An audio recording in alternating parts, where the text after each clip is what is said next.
ඉතින් ළමයි තවත් කාපු වාහනයක් ඔයාලට පෙන්නන්නේ මේකෙත් මේ හැන්ඩල් එක වැඩ කරන්නේ නැහැ කියලා තමයි දැන් ආවේ. ඔයාලට පේනවද මේක ස්පීකර් ඒවා මේවා හයි කරලා මේ ඇලෝමීටර් මාරු කරලා මන් දන්නේ නැහැ මේ වාහන වලට මොනවද කරලා තියෙනවද කියලා.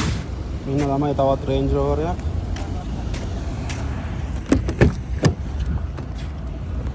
මේකත් කාපු එකක් තමයි. හරිද? දැන් මේකේ පිටිපස්සේ ඩෝ හැන්ඩල් වැඩ කරන්නේ නැල්ලු. ඔයාලට පේනවා මේ වාහනේ අප්ඩේට් කරලා තියෙනවා. හරිද? වාහනේ ඉවර එක ඇවිල්ලා 2013 ඔයාලට පේනවා 2013 තමයි ඉවර එක. දැන් මේකේ ඩෝ හැන්ඩල් වැඩ කරන්නේ නැල්ලු. ඉතින් මේවා දැන් අප්ඩේට් කරපු ඒවානේ. දැන් මේකේ තව මොනවා හරි තියෙනවද ලෙඩ තියෙනවද කියලා චෙක් කරන්නලු. ඉතින් කස්ටමර් කියන්නේ ඔය පේනවද ඔයාලට මේ අප්ඩේට් කරලා තියෙන විදිය ක්වොලිටියට අපි අප්ඩේට් නම් කරලා තියෙනවා. ඔයාලට පේනවා මේකේ සීට්ස් ඔක්කොම වෙනස් වෙලා තියෙනවා. රූෆ් එක වෙනස් වෙලා තියෙනවා. සෙටප් එක වෙනස් වෙලා තියෙනවා. AC control panel, එතකොට ස්ටියරින් වීල් එක, ඩෑෂ්බෝඩ් එකේ ඉන්ස්ට්‍රුමන්ට් ක්ලස්ටර් එක නම් එහෙමමයි. ඊට පස්සේ ඔයාලට පේනවා මෙතන මේ සයිඩ් ආම් එක ඒවා ඉඳලා ඔක්කොම සම්පූර්ණව අප්ඩේට් වෙලා තියෙනවා. මේක වැඩ කරන්නේ නැති මෙන්න මේ හැන්ඩල් එක. පේනවද? මේක මචං පස්වෙනි කැවුම. කියන්නේ වැඩ කරන්නේ නැති වාහන. බලමු වාහනේ ස්ටාර්ට් කරලා. වෙනවා මෙතන මේකේ ස්ටාර්ට් බටන් එකත් මේ සිලිකන් දාලා අලවලා තියෙන්නේ.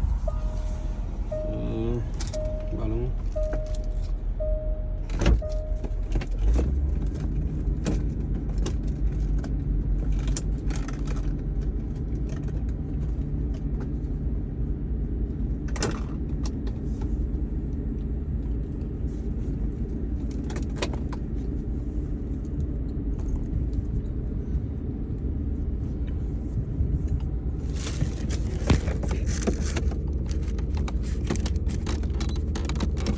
තව මොනවා හරි ලෙඩ තියනවද කියලා.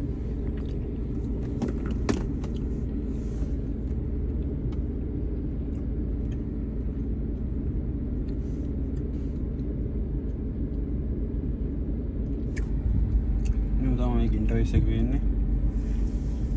ඉන්ටීරියර් නම් ක්වොලිටි එක දෙනවා. හොඳටම හයි කරලා තියෙනවා. පීරියඩ් එකම තියෙන ඉන්ටීරියර් ගන්න. එහෙම නැත්නම් මේක අප්ඩේට් නේ මචං. Bueno.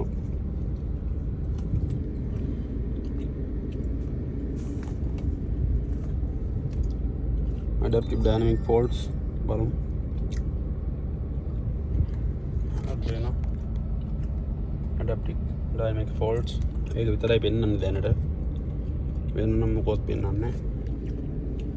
බලමු අපි ස්කෑන් එක ගාලා මොකද දෙන්නේ කියලා.